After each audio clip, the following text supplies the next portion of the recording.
After Business, le club du droit.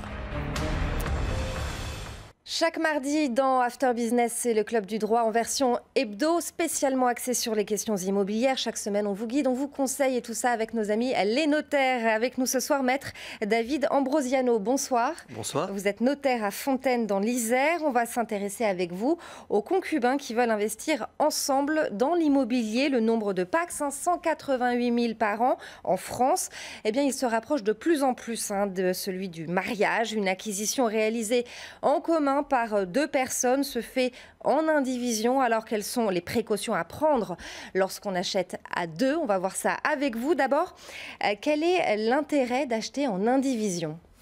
L'intérêt, je dirais tout d'abord la simplicité. Quand on souhaite acheter à deux sa résidence principale, il n'est pas forcément nécessaire, on n'a pas forcément le souhait, l'utilité, le besoin de faire une SCI. Et l'achat en indivision peut tout à fait convenir, sauf dans certains cas particuliers. C'est les avantages par rapport à la SCI. Les proportions d'acquisition sont fixées au moment de l'achat. Comment elles sont calculées? Comment elles sont déterminées? Alors, les quotités d'acquisition, elles ont tout d'abord pour objectif de fixer le droit de propriété de chacun des acquéreurs sur le bien. Et quand on parle d'achat en indivision, on parle surtout d'achat par des concubins, vous l'avez dit, par des partenaires pacsés, mais aussi par des époux mariés en séparation des biens avec un contrat de mariage.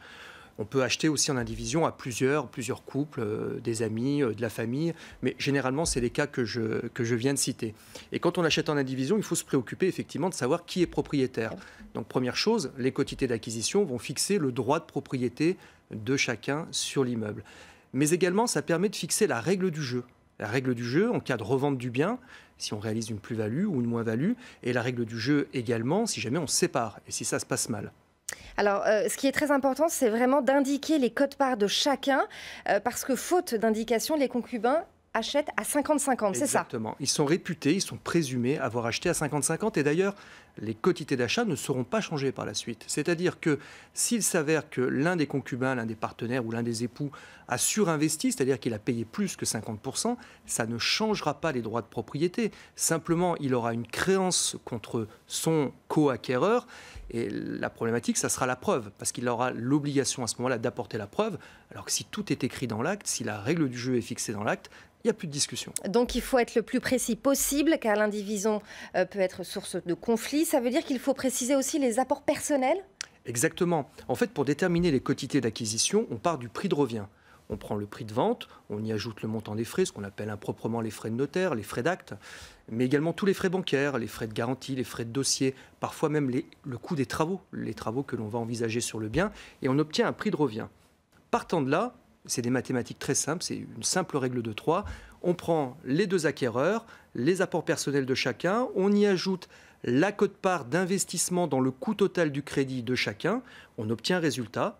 On le divise par le prix de revient, on multiplie par 100 et vous avez en pourcentage les quotités d'acquisition de chacun. Ça, c'est la première méthode. Puis il y a une deuxième méthode par laquelle les concubins ou partenaires pacsés ou les époux mariés peuvent décider pour des raisons psychologiques, parce qu'on a envie de se sentir chez soi, de ne pas avoir que 30% ou 20% parce qu'on avait moins d'apport, décident d'acheter quand même 50-50.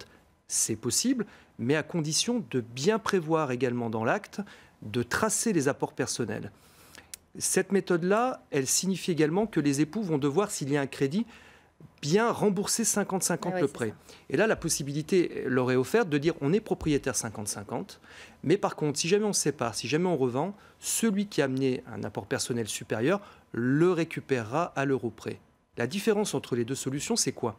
C'est que dans la première, on peut avoir des quotités d'acquisition différentes. Si on réalise une plus ou une moins-value, eh bien, l'apport personnel variera, on le récupérera en plus ou en moins. Alors que dans le deuxième cas, on récupère son apport personnel, mais la plus-value éventuelle, elle est partagée à deux.